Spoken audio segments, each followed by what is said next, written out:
Welcome back to my channel.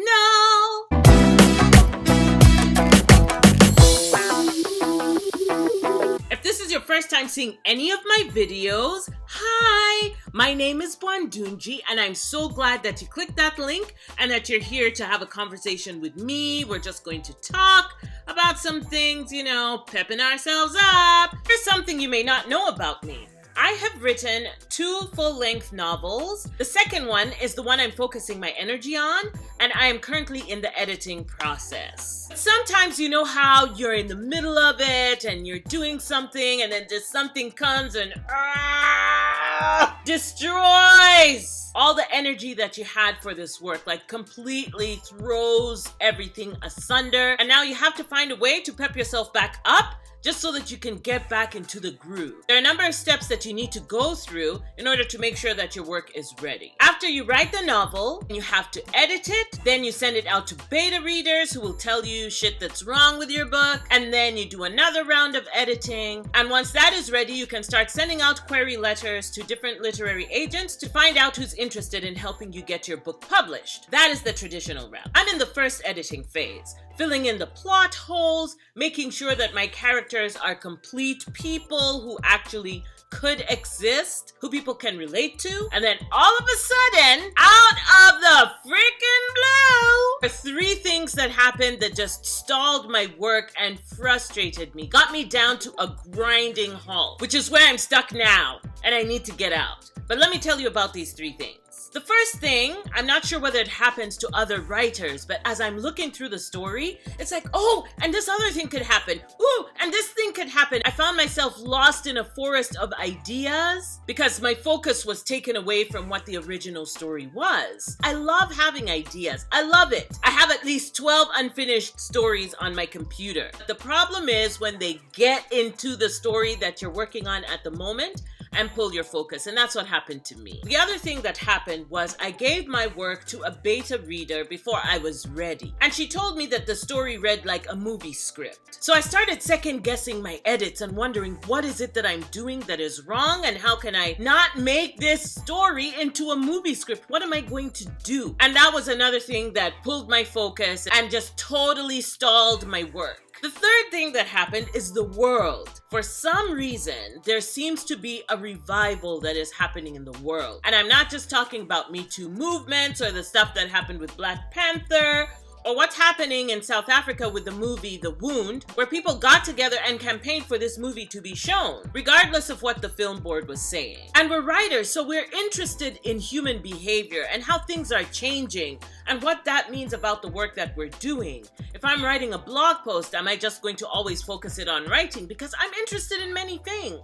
So it becomes complicated to jump into my interests because I'm working on something and I have a personal deadline and it needs to be met. My goals need to be met, but the world's not going to stop spinning for me just so I can meet my goals. That's something I have to do myself. So, I'm working on it, I promise. In light of that, there are 5 different things that I'm going to be doing to get myself back to writing, to get back to being excited about editing, which can be long and arduous, but if you love your story, it can also be exciting as you watch your characters pop and as you watch your story grow. The first thing that I'm going to be doing is that I'm going to be journaling, and I'm going to be reading my old journals about the stuff that I promised myself that I'm going to do.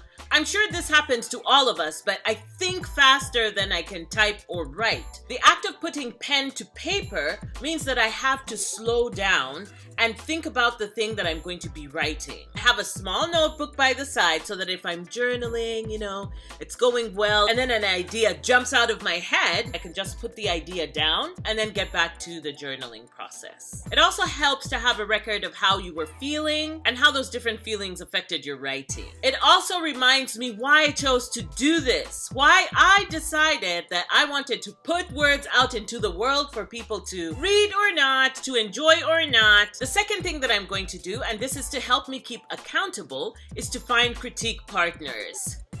And I'm afraid of it. I have previously been afraid of finding critique partners because it means that I'm going to have to stick to my schedule. It means that They will expect certain things from me at a certain time, and it means that my baby gets judged. And I don't want my baby to be judged. You know, you put it out there and then it comes back all broken and bruised.